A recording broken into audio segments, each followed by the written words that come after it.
Bonjour à tous et bienvenue dans Metamorphosis School, l'école de la transformation.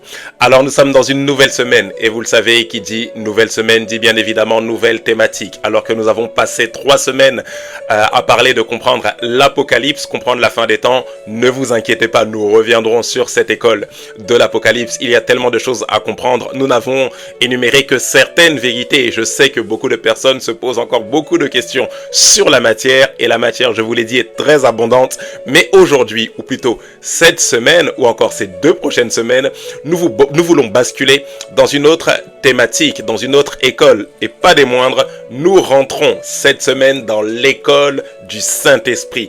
Waouh!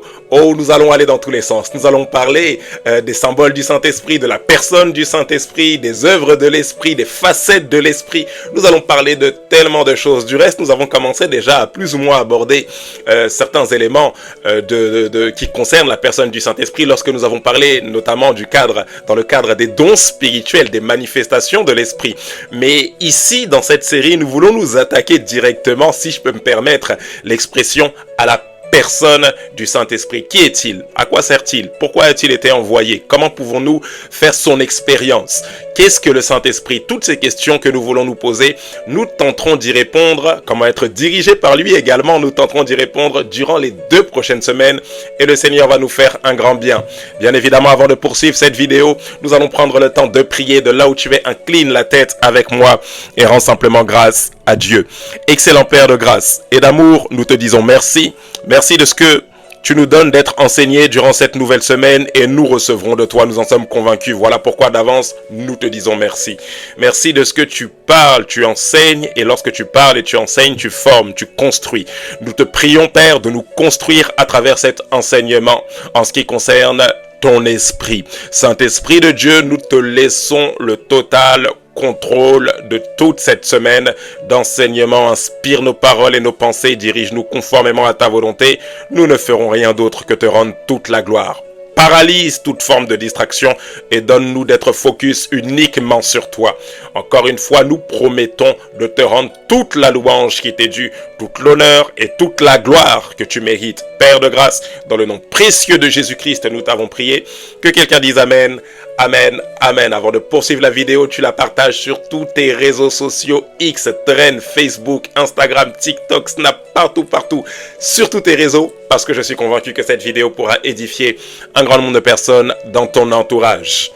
Jour 1, mythe et réalité à propos du Saint-Esprit. J'aimerais aller directement dans le vif du sujet. Nous allons essayer de mieux comprendre ou de bien comprendre à travers cette session d'introduction, cet épisode d'introduction, de mieux comprendre qui est la personne du Saint-Esprit en mettant en avant certains mythes, certaines réalités en ce qui concerne le Saint-Esprit. Point numéro 1, le Saint-Esprit n'est pas une force ou une puissance. Je répète, le Saint-Esprit n'est pas une force ou une puissance. Actes chapitre 1, verset 8, la Bible dit ceci, je lis dans la version Bible du Semeur, mais le Saint-Esprit descendra sur vous, vous recevrez sa puissance et vous serez mes témoins à Jérusalem, dans toute la Judée et la Samarie et jusqu'au bout du monde. Le même passage dans la version Louis II 1910 dit « Mais vous recevrez une puissance, le Saint-Esprit survenant sur vous et vous serez mes témoins à Jérusalem, dans toute la Judée, la Samarie et jusqu'aux extrémités de la terre. » Alors cette croyance erronée, cet enseignement erroné qui dit que le Saint-Esprit serait une simple force ou le Saint-Esprit serait simplement une puissance, prend appui malheureusement sur ce passage des Écritures. Jésus-Christ ressuscite, Jésus-Christ se présente à ses disciples et il leur parle pendant 40 jours des choses qui concernent uniquement le royaume de Dieu et il leur rappelle la promesse que le Père leur a faite.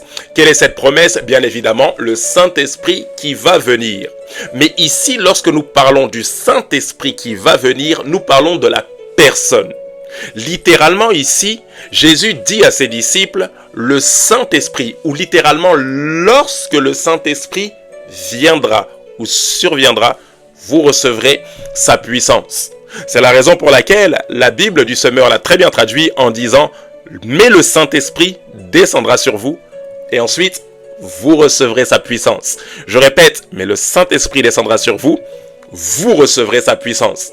En d'autres termes, lorsque la personne du Saint-Esprit vient dans une vie, il amène la puissance dans la vie de la personne sur laquelle il est descendu. Je répète, le Saint-Esprit n'est pas la force, mais il est celui en qui réside la force.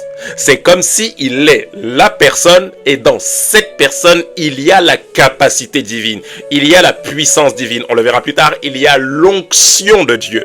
Le Saint-Esprit n'est pas l'onction en lui-même, mais lorsqu'il vient, sa manifestation se fait avec puissance. La manifestation de l'Esprit se fait avec force. Voilà pourquoi le Saint-Esprit survient et alors nous recevons la puissance de Dieu. Le Saint-Esprit est la personne qui donne la puissance, mais en lui-même, il n'est pas la puissance. C'est une vérité très importante. Point numéro 2, le Saint-Esprit n'est pas un simple don.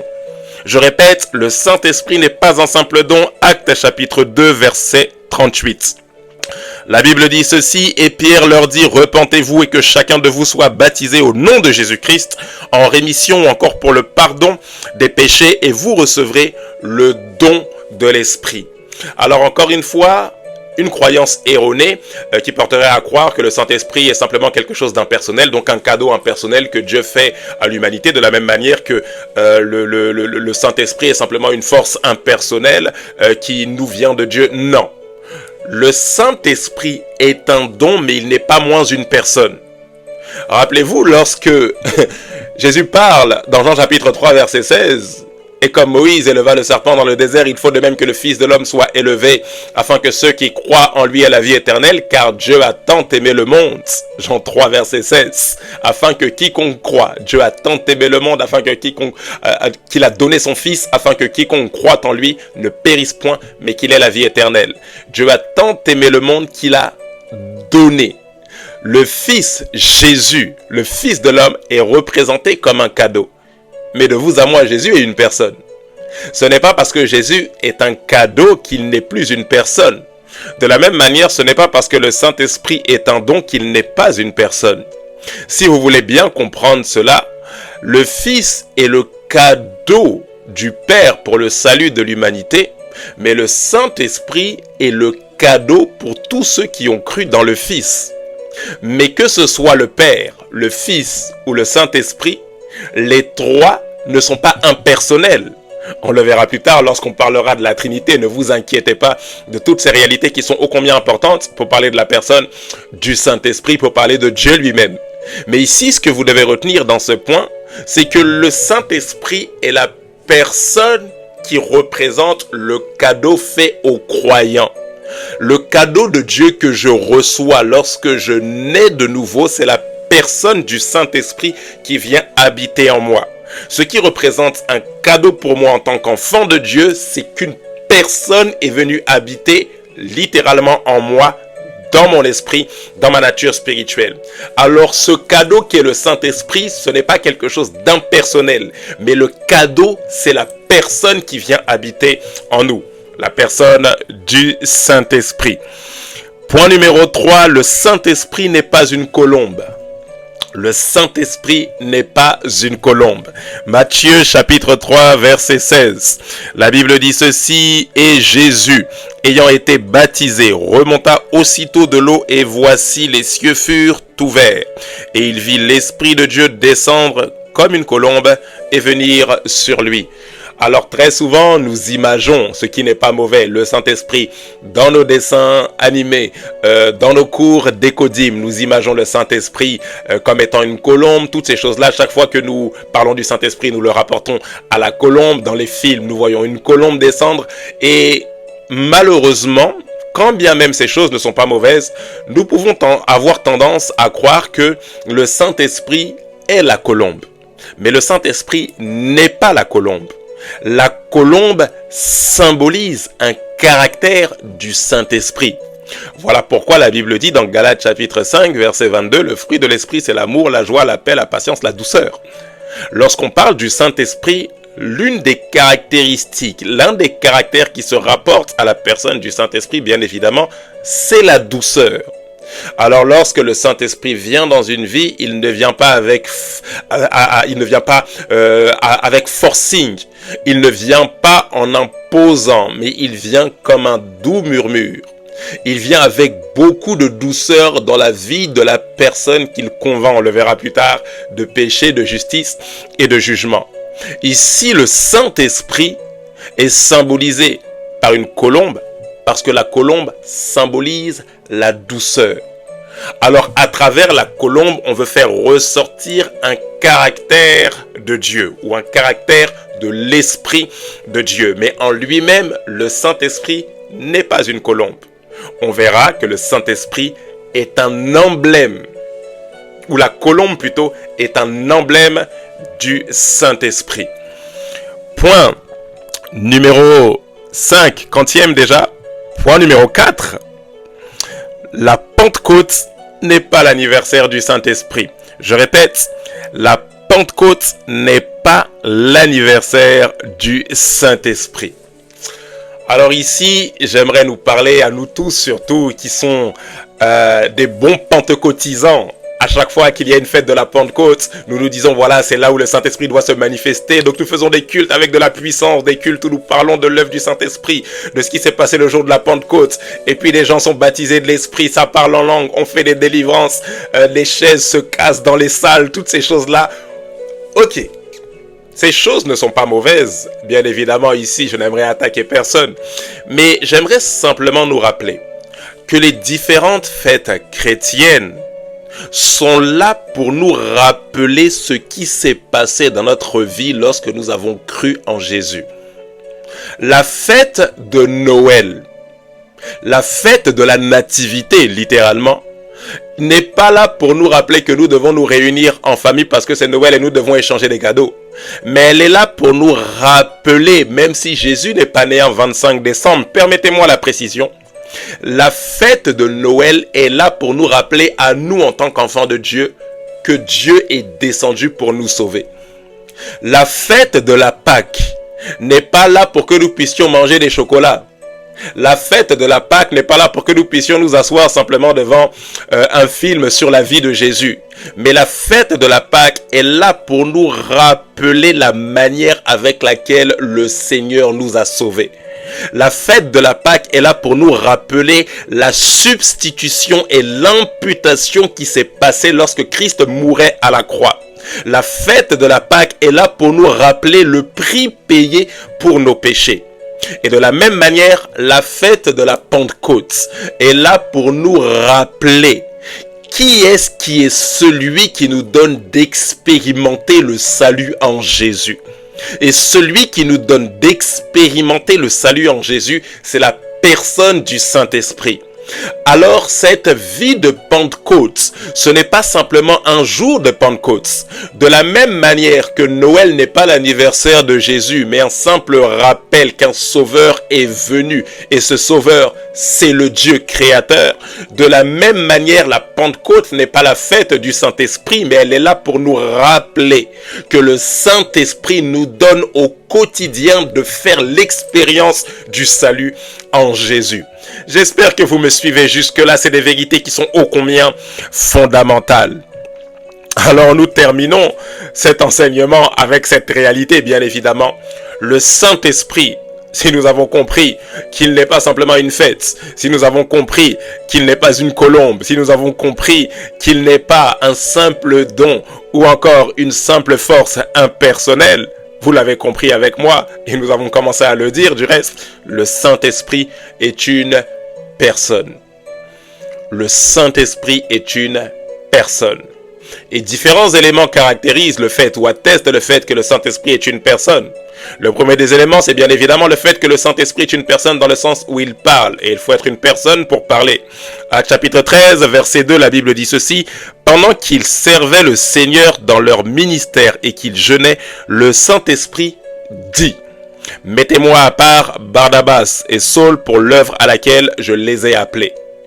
Ne peut parler qu'une personne. Il faut être une personne pour parler. Et ici, on voit clairement le Saint-Esprit qui parle.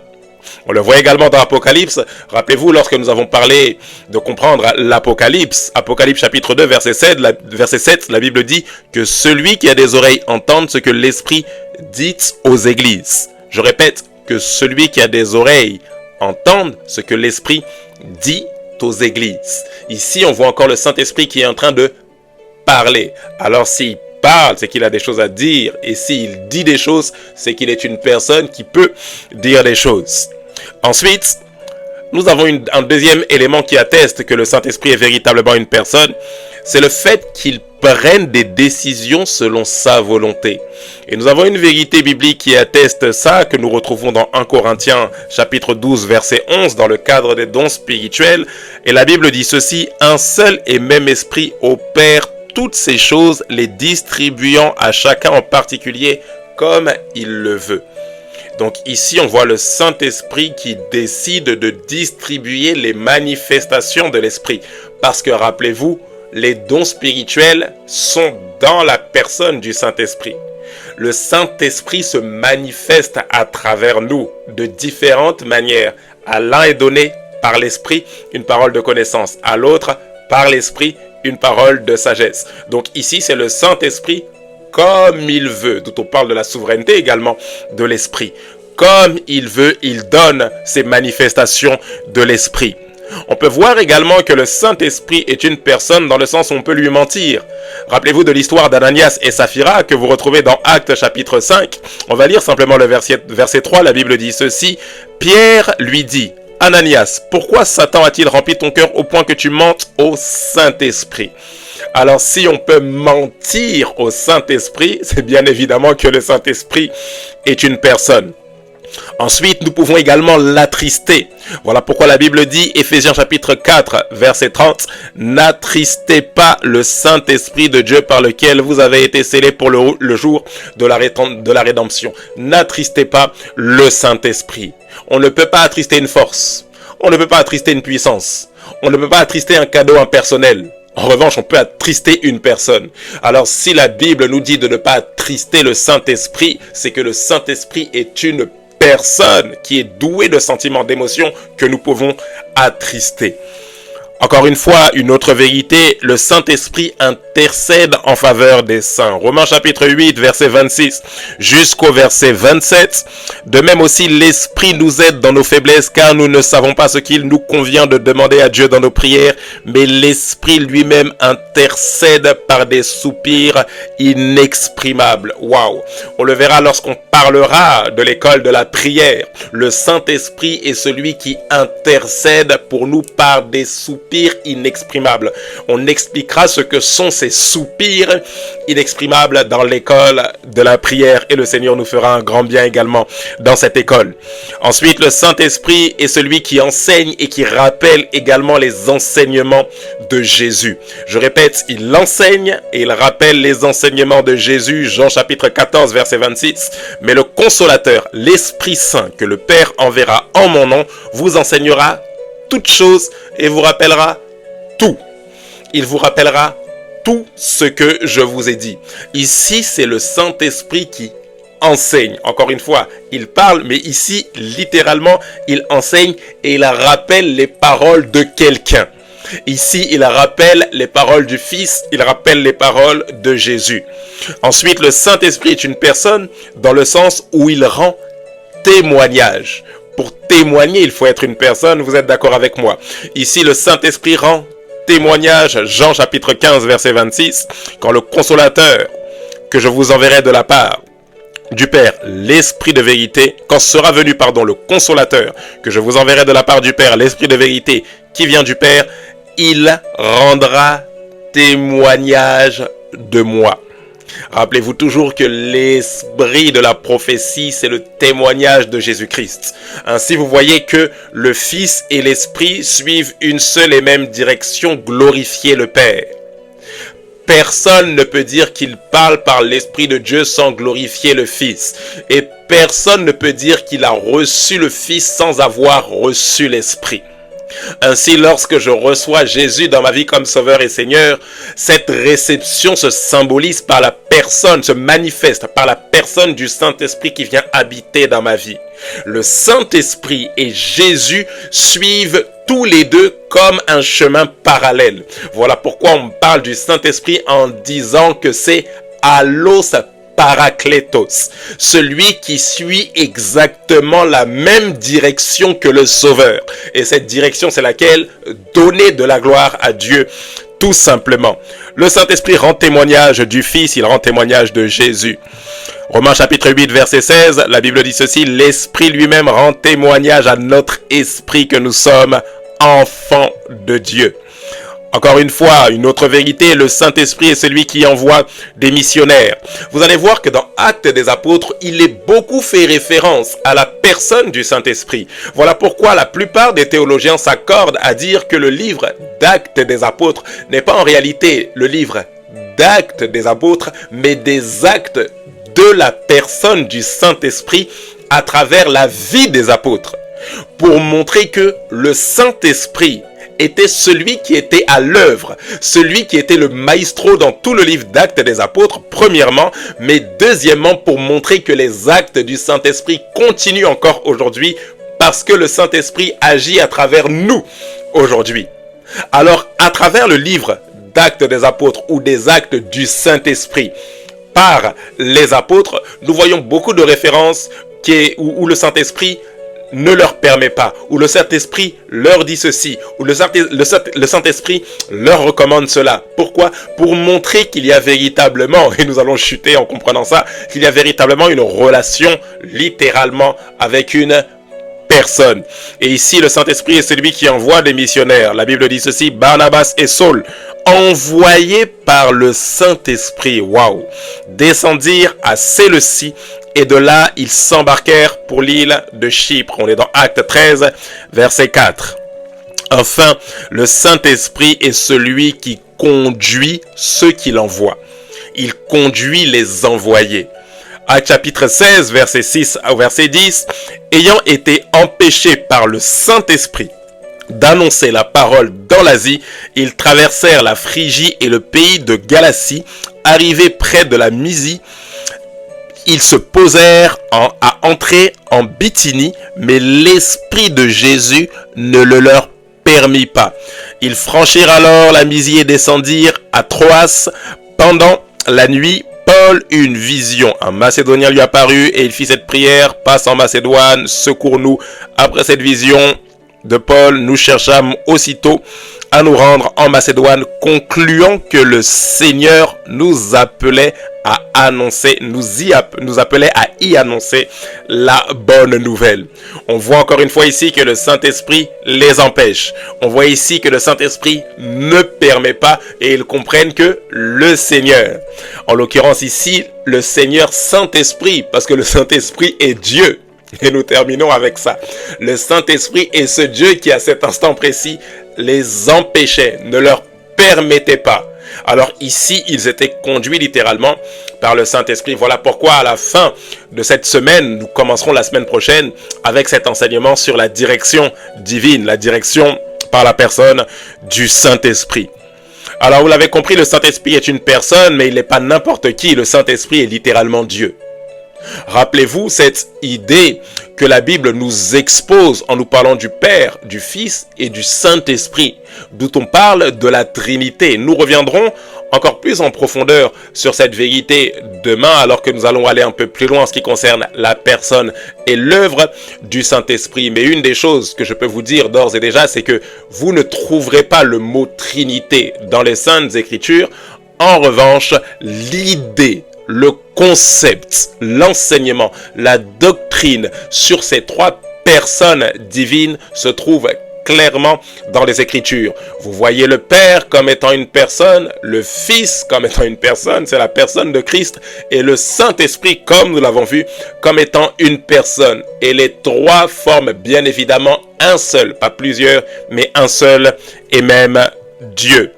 Alors le Saint-Esprit, pour terminer, est Dieu dans le sens où il est omniprésent. La Bible dit « Où irai-je loin de ton esprit ?» pour nous faire comprendre que l'Esprit se trouve partout. Vous le retrouvez dans Psaume 139, verset 7. Le Saint-Esprit est omniscient. Il est à la fois omniprésent, mais il est également omniscient. Vous le retrouvez dans 1 Corinthiens chapitre 2, verset 10 jusqu'au verset 11. La Bible dit ceci: Dieu nous les a révélés par l'Esprit, car l'Esprit sonde tout, même les profondeurs de Dieu. En d'autres termes, l'Esprit est celui qui a toute la connaissance divine. Voilà pourquoi la Bible dit que vous avez reçu l'onction de la part de celui qui est saint, et vous n'avez pas besoin qu'on vous enseigne, mais vous connaissez toutes choses. Vous avez une connaissance, on le verra, intuitive, une connaissance qui provient de l'omniscience de Dieu. Le Saint-Esprit est omniscient, mais il est également omnipotent. Voilà pourquoi Marie dit à l'ange, dans Luc chapitre 1, versets 34 à 35, « Comment cela se fera-t-il, puisque je ne connais point d'homme ?» Et l'ange lui répond, « Le Saint-Esprit viendra sur toi, et la puissance du Très-Haut te couvrira de son ombre. » Lorsqu'on parle de puissance ici, on parle littéralement de l'omnipotence du Très-Haut.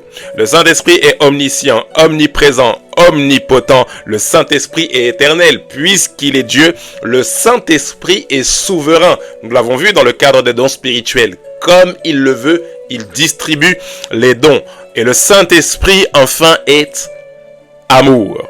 Romains chapitre 15, verset 30, la Bible dit ceci: « Je vous exhorte, frères, par notre Seigneur Jésus-Christ et par l'amour de l'Esprit. » Romains 5, 5 nous dit: « L'espérance ne trompe point, car l'amour de Dieu a été répandu dans nos cœurs par le Saint-Esprit. » J'aimerais terminer ici en vous faisant comprendre tout simplement que le Saint-Esprit, vous l'avez compris, est une personne, mais il est surtout la personne qui nous permet d'être en relation avec Dieu.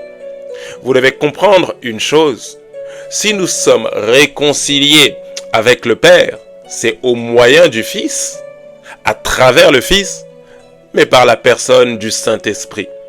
Le Saint-Esprit est l'esprit de la réconciliation, celui qui vous fait rentrer dans les profondeurs de Dieu, celui qui vous donne de rentrer dans cette relation qui vous conduira à une intimité profonde avec Dieu. Alors ici, alors que nous sommes en train de chuter dans l'enseignement de ce soir, j'ai une question pour vous. Est-ce que vous êtes un intime de l'Esprit? Vous avez compris qui était le Saint-Esprit? Depuis que vous avez accepté Jésus comme Sauveur et Seigneur, demain nous parlerons des différents rôles ou des différentes actions, des différentes œuvres du Saint-Esprit pour toute personne qui place leur confiance en lui, qui place sa confiance, toute personne qui place sa confiance en la personne du Saint-Esprit. Mais dès lors où vous comprenez qui est le Saint-Esprit, la question que vous devez vous poser, c'est: est-ce que vous êtes rentré dans une intimité avec lui? Le Saint-Esprit est celui qui dirige, qui conduit, et celui qui donne la connaissance. Le Saint-Esprit est celui qui enseigne. Le Saint-Esprit est celui qui parle, et celui qui donne la puissance, l'onction de Dieu. Est-ce que vous êtes en relation avec le Saint-Esprit? Est-ce que vous avez fait, permettez-moi de le dire, l'expérience du salut en Jésus par la personne du Saint-Esprit? On le verra demain, mais vous devez le comprendre, le Saint-Esprit n'est pas juste fait pour qu'on le voie comme s'il était une colombe, mais le Saint-Esprit est là pour nous donner d'expérimenter tout ce que le Fils nous a acquis. Le Saint-Esprit est là pour multiplier dans la vie de tous les croyants la vie du Fils. Le Saint-Esprit est là pour nous donner d'expérimenter le Christ crucifié. De quelle manière? Par l'intimité, par la relation avec sa personne. Est-ce que vous êtes un intime de l'Esprit? Nous poursuivrons cet enseignement demain, mais pour l'heure, nous allons simplement prier avant de nous séparer. Excellent Père de grâce et d'amour, merci pour l'enseignement de ce soir. Merci parce que tu nous as parlé, tu nous as fait comprendre qui était l'Esprit. Saint-Esprit de Dieu, nous ne voulons pas que tu sois simplement un enseignement pour nous, mais nous voulons que tu sois véritablement une révélation qui nous emmène à une relation, à une communion encore plus profonde avec toi. Donne-nous d'être intimes de toi, afin de ne pas t'attrister par nos actions, par notre langage, par nos pensées, afin de ne pas vivre comme si tu n'étais pas là. Donne-nous d'être intimes de toi, Saint-Esprit. Donne-nous d'être intimes de toi, Saint-Esprit. Emmène-nous encore plus loin. Donne-nous d'aller dans les profondeurs de Dieu afin de sonder véritablement. Sonder tout ce que le Père veut nous communiquer afin que nous puissions vivre par l'expérience ce que le Fils Jésus-Christ nous a acquis. Encore une fois, nous te disons merci. Père de grâce, nous bénissons ton nom. Merci pour cet enseignement de ce soir. Emmène-nous encore plus loin demain et les jours qui vont suivre. En toutes choses, nous promettons de te rendre toute la gloire. Dans le nom précieux de Jésus-Christ, nous t'avons prié. Que quelqu'un dise Amen, Amen, Amen. Très bonne soirée à vous. Que Dieu vous bénisse. À très bientôt avec Métamorphosis School, l'école de la transformation. Que Dieu vous bénisse. Bye bye.